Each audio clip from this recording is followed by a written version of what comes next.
오늘 우리에게 주시는 하나님의 말씀은 여호수아 21장 1절에서 45절 말씀입니다.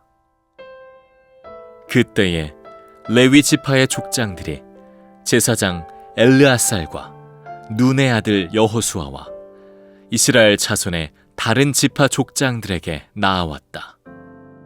그곳 가나안 땅 실로에서 레위 지파의 족장들이 그들에게 말하였다.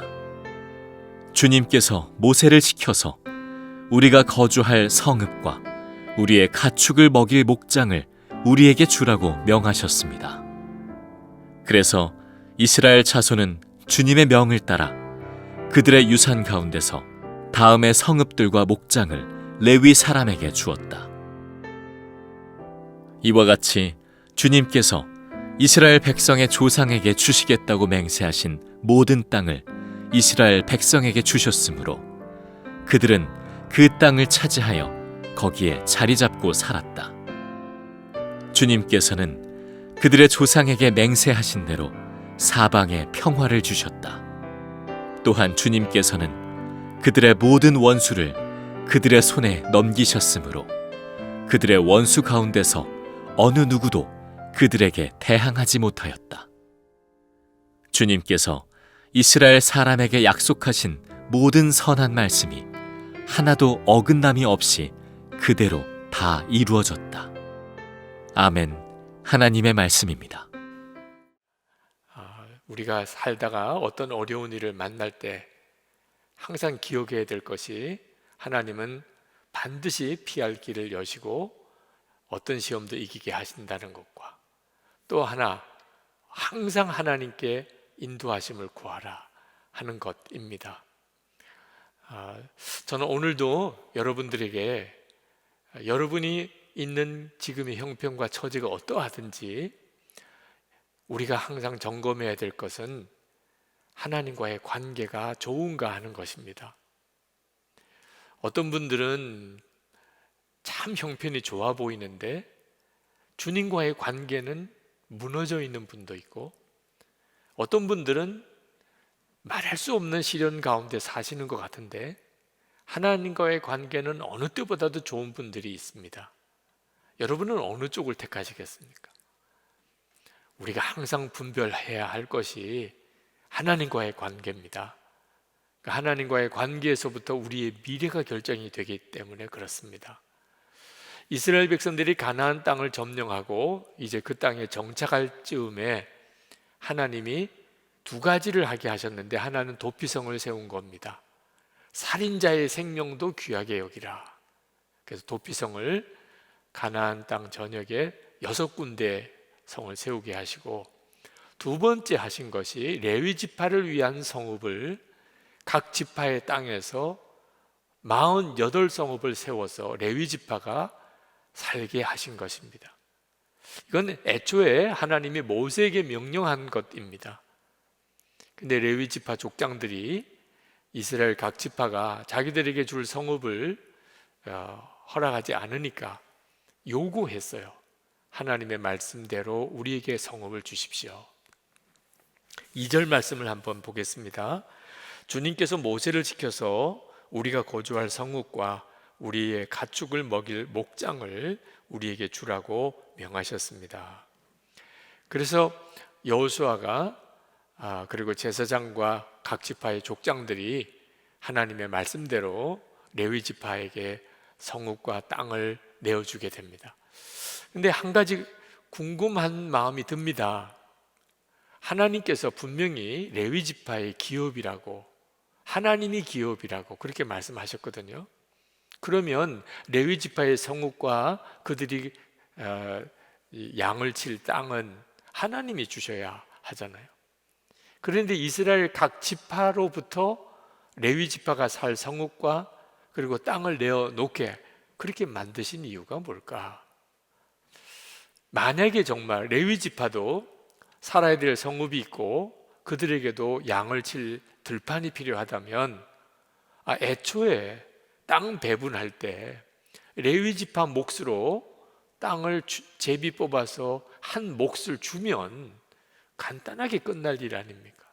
근데 레위 지파에게는 땅을 주지 않고 그리고 다른 지파에게 땅을 다 배분하고 난 다음에 그 다음에 각 지파에게 또 성읍을 내놓아라. 레위 지파가 살 성읍을 내어놓으라고 왜 이런 복잡한 방법을 취하여 레위 지파가 살게 하신 것일까? 궁금하죠. 여기에 하나님의 굉장히 깊은 뜻이 있습니다. 하나님은 레위 지파가 함께 몰려 살지 않게 하셨어요. 모든 지파 속에 들어가 살게 하신 겁니다. 이유는 레위 지파가 맡은 사명이 영적 사명이기 때문입니다. 하나님과의 이스라엘 백성과 하나님과의 관계를 올바르게 만들어주는 그런 직책을 레위 지파가 맡았기 때문입니다. 그래서 각 지파 속에 들어가서 거기서 하나님의 율법을 가르치고 그리고 성전에서 하나님께 제사 드리는 일을 담당하게 하신 겁니다. 이스라엘 백성은 자기 땅 안에 레위 지파가 살 성읍을 내어주고 그리고 11조를 바치고 그리고 하나님께 제사 드릴 제물을 바치고 그래서 레위 지파가 먹고 살게 하신 겁니다. 하나님과의 관계가 올바르게 맺어지는 사명을 레위 지파가 감당하고 그 레위 지파가 먹고 사는 것은 이스라엘 백성들이 책임지도록 그렇게 만든 거죠. 그러니까 이스라엘 백성들의 믿음이 좋으면 레위 지파는 잘 사는 거예요. 이스라엘 백성들의 믿음이 하나님과의 관계가 식어지고 무너지면 레위 지파는 먹고 살 길이 없게 되는 겁니다. 레위 지파는 이스라엘 백성의 영적인 상태를 그대로 보여주는 지표가 되는 거죠. 이게 하나님의 계획이었어요. 그래서 이스라엘 백성들이 각 지파가 땅을 다 배분받았지만 레위 지파가 살 성읍을 내어주기까지는 아직 이스라엘 백성들이 가나안 땅을 온전히 정복한 것이 아니었습니다. 이스라엘 백성들이 레위 지파에게 땅 성읍을 내어주고 나니까 비로소 가나안 땅에 평안이 임했다고 성경은 말합니다. 44절 말씀을 보겠습니다. 주님께서는 그들의 조상에게 맹세하신 대로 사방에 평화를 주셨다. 또한 주님께서는 그들의 모든 원수를 그들의 손에 넘기셨으므로 그들의 원수 가운데서 어느 누구도 그들에게 대항하지 못하였다. 이 말씀은 레위 지파의 성읍이 주어지고 난 다음에 이 말씀이 이루어진 거예요. 굉장히 중요한 메시지가 담겨 있는 겁니다. 땅을 차지했습니다. 성읍도 지었어요. 거기서 농사도 짓고 소출도 얻었습니다. 그러나 아직까지 부족해요. 아직까지 다 이룬 게 아닙니다. 그들 땅 안에서 하나님과의 관계를 위하여 세움받은 레위 지파가 살 성읍이 주어지기까지는 아직 이스라엘 백성들은 진정한 평화를 누릴 수 있는 자격이 못 되는 겁니다. 사실 이 당시는 가나안 땅 정착식입니다. 그러니 각 지파가 땅을 배분받았지만 점령해야 될 지역은 여전히 많이 있습니다. 그리고 그곳에 자기들이 성읍을 짓고 그리고 농사도 짓고 사실 얼마나 바빴겠고 그 지파 안에도 살펴야 될 이들이 얼마나 많았겠습니까? 레위 지파 신경 쓸 여력이 있었겠습니까? 그러니까 레위 지파에게 성읍을 나눠줄 생각을 전혀 하지 못하고 있었던 겁니다.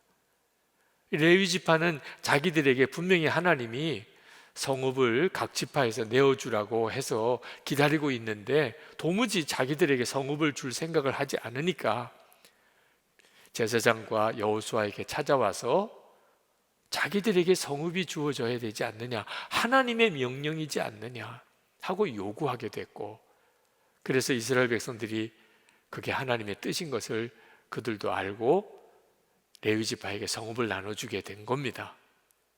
그제서야 이스라엘 땅에 진정한 평화, 누구도 대적하지 못하는 그런 평화가 그 땅에 임했다고 말하는 거죠. 여러분, 이건 지금 현재 우리도 동일하게 받고 있는 중요한 교훈입니다. 여러분, 우리 주변에는 전적으로 하나님의 나라를 위해서, 선교 완성을 위해서 그렇게 헌신한 사역자들이 있습니다. 이스라엘 백성들 안에 레위 지파가 있었듯이 그 사역자들을 먹이고, 그리고 그들을 돌보고, 그들도 가정을 꾸리고 그들도 자녀를 가르칠 수 있게끔 우리가 도와야 할 책임이 있는 겁니다. 우리도 책임져야 될 레위 지파가 있는 거예요.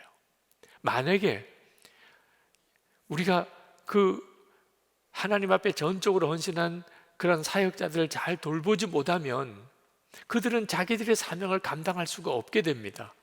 이스라엘 백성이 레위 지파가 먹고 살 수 있도록 잘 섬기고, 그리고 하나님 앞에 올바르게 제사하고 율법대로 살지 못하게 되니까 레위 지파는 먹고 살려고 자기 지역과 책임을 떠나서 온 이스라엘에 흩어져 살았던 때가 있습니다. 개인 집에 들어가서 그 집의 제사장 역할을, 꼭 무당처럼 그 집의 제사장 역할을 하는 그런 영적인 타락을 보이는 무서운 시대가 이스라엘 역사에 있습니다. 대표적인 경우가 사사시대입니다. 우리가 사사에 읽어보면 읽기도 민망할 만한 그런 사건들이 계속 일어납니다. 레위 지파가 무너지니까 이스라엘 전체가 영적으로 무너져 버리게 된 거죠. 여러분, 이 일이 지금도 우리 가운데 대단히 중요한 문제입니다. 우리는 항상 생각해야 합니다. 땅도 마련해야 되고, 집도 마련해야 되고, 자녀들 교육도 시켜야 되고, 그리고 하는 사업도 잘 돼야 되고, 공부도 정말 원하는 만큼도 해야 되고.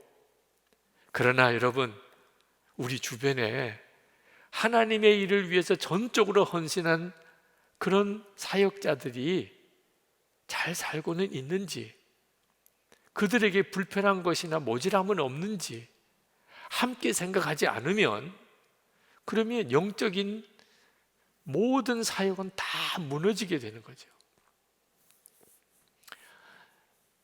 제가 선교단체 간사님들의 삶에 대하여 좀 알게 되면서 충격을 받았습니다. 그래도 교회 목회자는 교회에서 사례비를 책정해서 살게 해 주시오.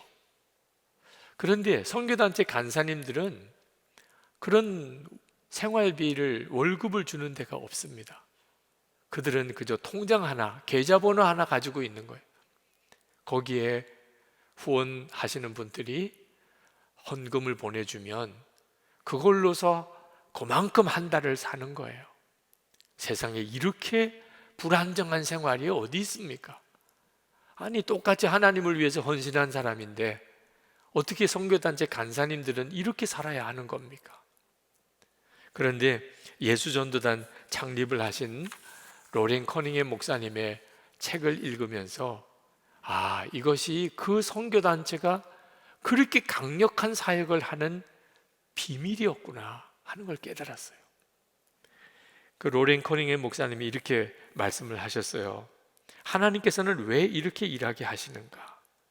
그 이유는 이렇게 함으로써 하나님의 종들에게 하나님께서 실제 하심을 매 순간 확신케 하시려는 것이다.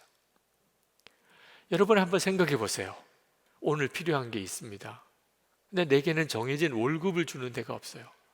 하나님께 기도할 뿐이죠. 하나님, 우리에게 이것이 필요합니다. 쌀이 필요합니다.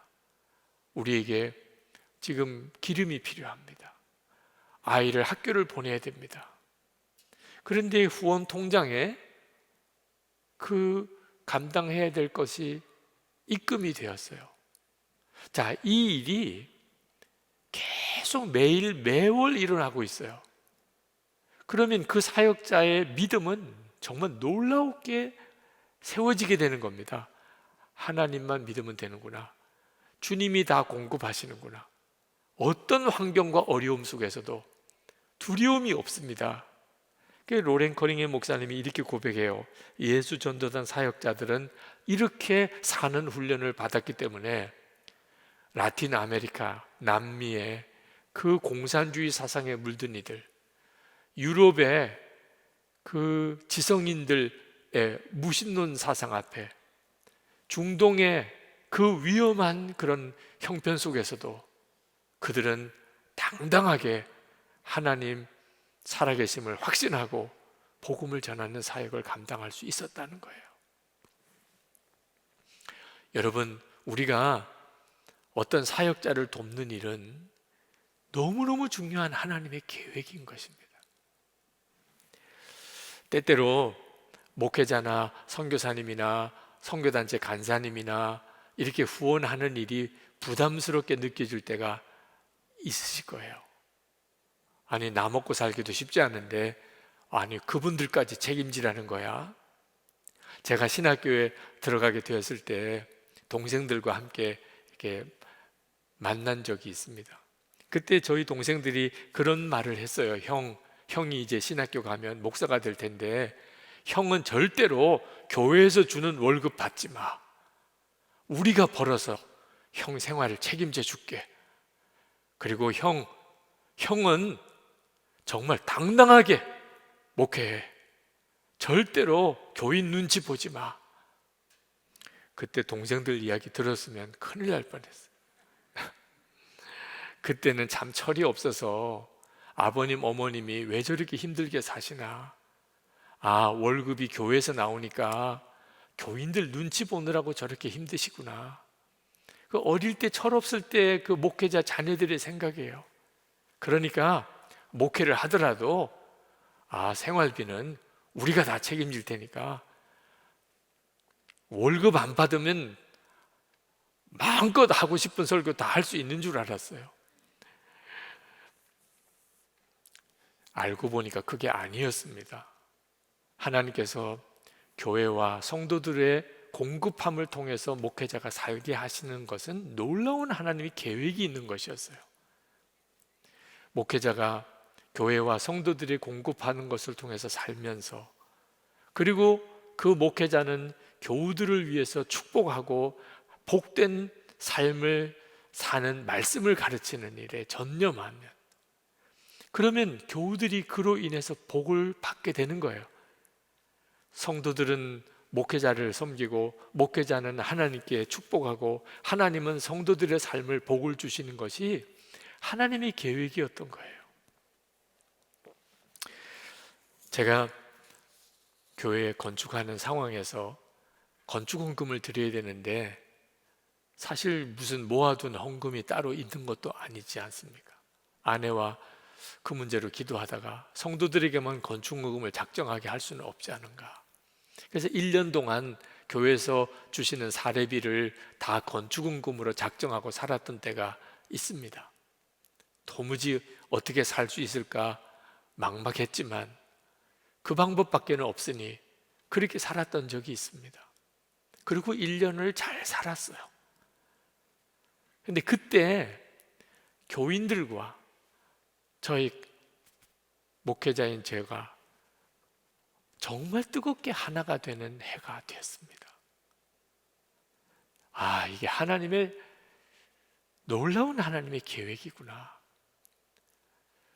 여러분 주변에도 여러분들이 꼭 섬겨야 될 사역자들이 있습니다. 교회 목회자일 수도 있고 선교사님일 수도 있고 선교단체 간사일 수도 있고 신학교 교수님일 수도 있고 어떤 복음 전하는 어떤 기관의 사역자일 수도 있고요. 여러분, 그분들의 존재를 잊으시면 안 됩니다. 이스라엘 백성들이 레위 지파의 존재를 잊어버릴 때는 이스라엘 전체가 무너졌습니다. 이스라엘 백성들이 영적으로 충만하고 하나님 앞에 복되게 살면 레위 지파가 잘 사는 거예요. 여러분과 어떤 형태로든지 관련이 있으신 그런 사역자들, 그분들은 오늘은 편안한지 부족함은 없는지 여기까지 생각이 가야 비로소 하나님이 우리에게 주시는 축복의 계획이 온전히 이루어지는 겁니다. 제가 병원에 입원하고 퇴원을 했을 때 제 아내가 하나님께 감사헌금을 준비해서 드리는데 하나님께서 그런 마음 주시더래요. 하나님께만 감사하지 말아야 한다. 감사할 이들이 있다는 거예요. 그때 불현듯이 생각난 이가 있었는데 우리 교회 주목자들입니다.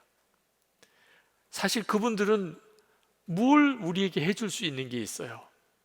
다 우리 교회에서 먹이고 도시락 싸서 섬겨드리는 분들이죠.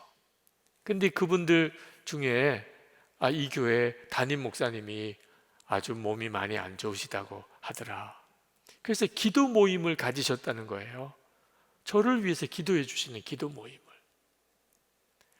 제가 그 이야기를 듣고 정말 마음이 울컥하더라고요.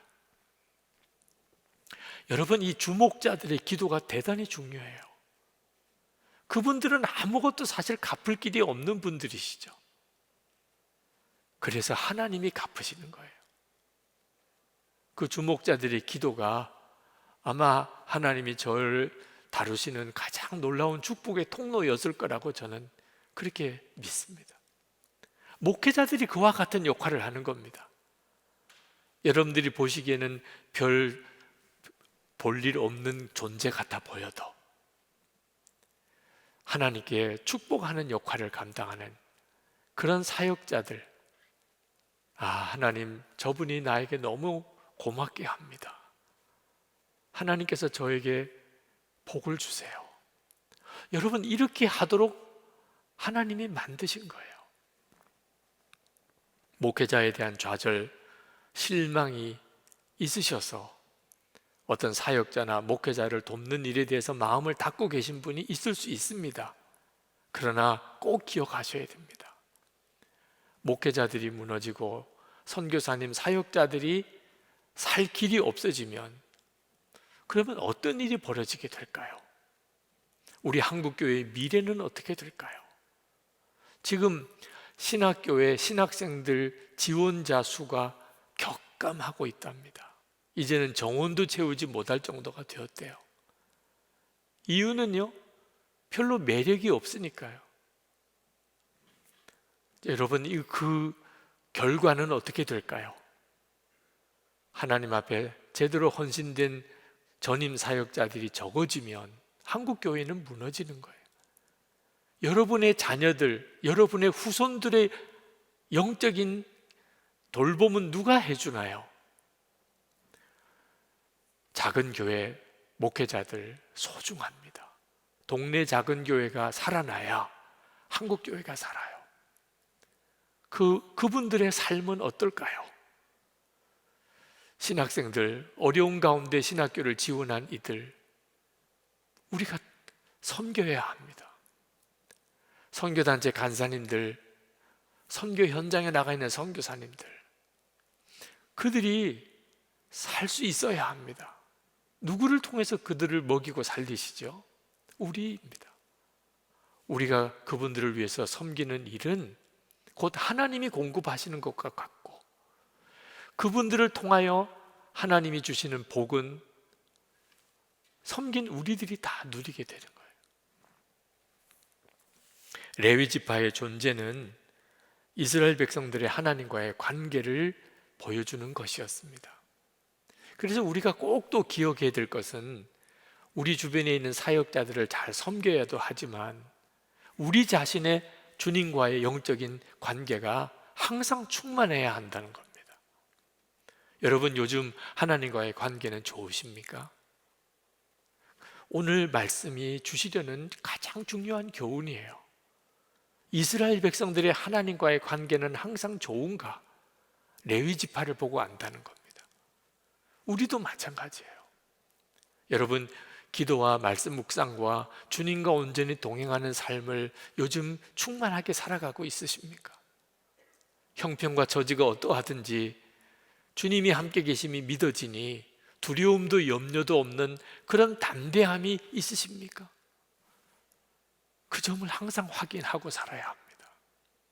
저는 최근 한 달 가까이 이 살인 진드기에 물려서 바이러스 감염으로 꽤 고생을 했습니다. 기도해 주셔서 지금 많이 회복이 되었지만 9월 한 달 동안 안식월을 끝나고 뭐라고 설명할 수 없는 무기력감, 그리고 자꾸 몸이 힘들어지는 그런 당황스러운 일을 겪었습니다. 그때 살인 진드기에 물려있는 상태였는데 전혀 몰랐죠. 저는 제 마음이 무너진 줄 알았습니다.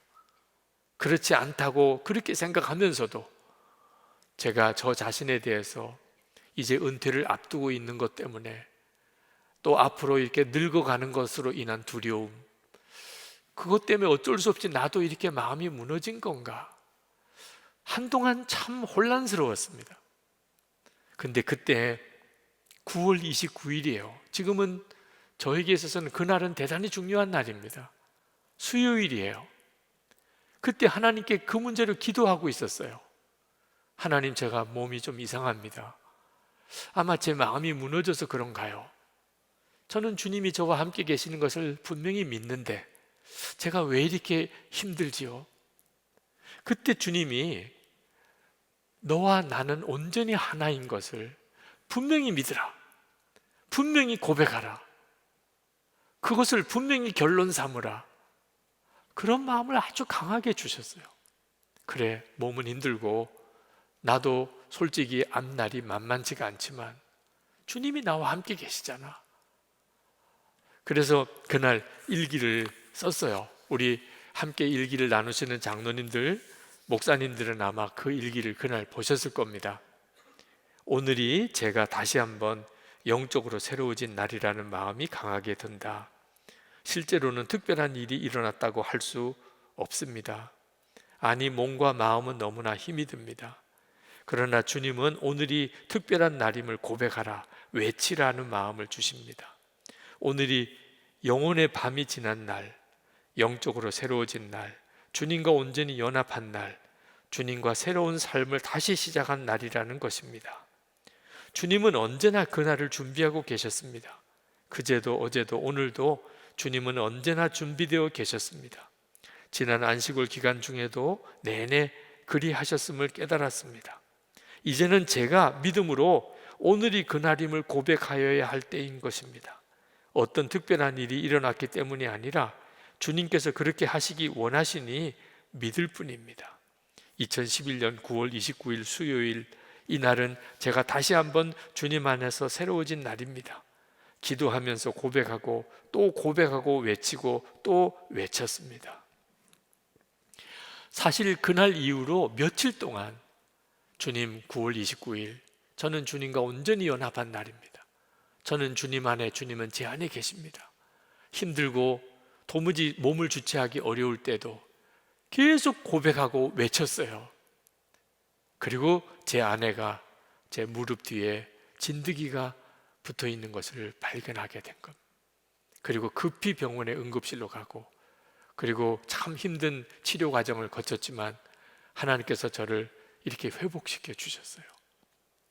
저는 몸이나 마음이 굉장히 힘든 상태에 한 달 가까이를 보냈습니다. 지금도 아직은 회복 중에 있습니다. 그렇지만 설명할 수 없을 정도로 영적으로는 굉장히 강한 기간을 보내고 있었어요.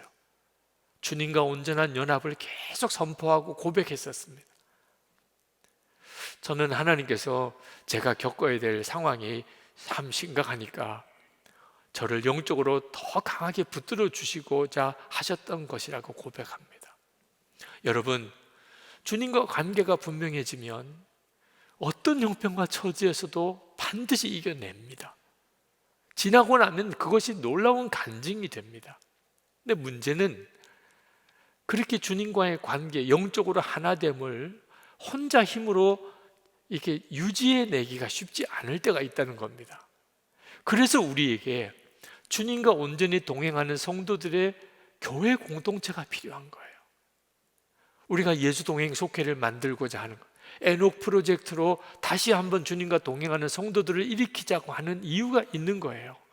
제가 병원에 입원해서 마음도 쉽지 않고 계속해서 몸 상태가 안 좋아지는 상태에 빠져 있을 때 제 아내가 병실에서 저를 간병하면서, 그리고 집에 돌아가는 시간에 저를 침상에 앉혀놓고 저를 위해서 간절히 손을 얹고 기도를 해 주었습니다. 참 놀라운 힘이었어요. 저를 위해서 누군가가 손을 얹고 기도해 주는 사람, 아내의 기도가 저를 그때마다 다시 한번 새 힘을 얻게 했습니다. 우리 장로님들과 목사님들과 선교사님들과 일기 나눔 방을 하는데 그 일기 속에 기도 댓글이 계속 달려 있었어요. 그건 저에게 있어서 영적인 힘을 공급받는 굉장히 중요한 통로였어요. 우리 모두에게 다 이런 교회 공동체가 필요한 겁니다. 그 공동체는 저절로 세워지는 게 아닙니다. 매일 일기를 쓰고 서로 댓글을 달아드리는 일을 통하여 하나님께서 우리에게 우리가 어떤 상황에서도 무너지지 않는 하나님과의 관계를 온전히 맺어 살 수 있게 만들어 주시는 겁니다. 우리 주변에 있는 영적 레위 지파를 잘 섬기십시다. 그게 우리에게 말할 수 없는 복이에요. 그분들은 복덩어리입니다. 그리고 무엇보다 우리 스스로가 하나님과 관계가 항상 올바르게 되어 있는지 점검하고 살아야 합니다. 만약에 지금 현재 기도 생활, 말씀 생활이 제대로 안 되고 마음에 평안과 기쁨이 없고 언제부턴지 또 동행일기 쓰는 생활도 느슨해졌다면 지금 심정지가 왔다, 뇌출혈이 일어났다, 몸에 암이 생겼다, 그 정도의 위기, 그보다 더 큰 위기가 왔다고 생각해야 합니다. 빨리 돌이켜야 합니다. 이제 우리 같이 기도하십시다. 여러분, 하나님과의 관계를 언제나 분명히 점검해야 합니다. 그 일을 위해서 사역하는 이들을 우리가 항상 책임지는 자세를 가져야 합니다. 여러분 안에 영적인 충만함 회복할 수 있어야 합니다. 영적인 공동체를 세우는 일을 절대로 소홀히 생각하면 안 됩니다.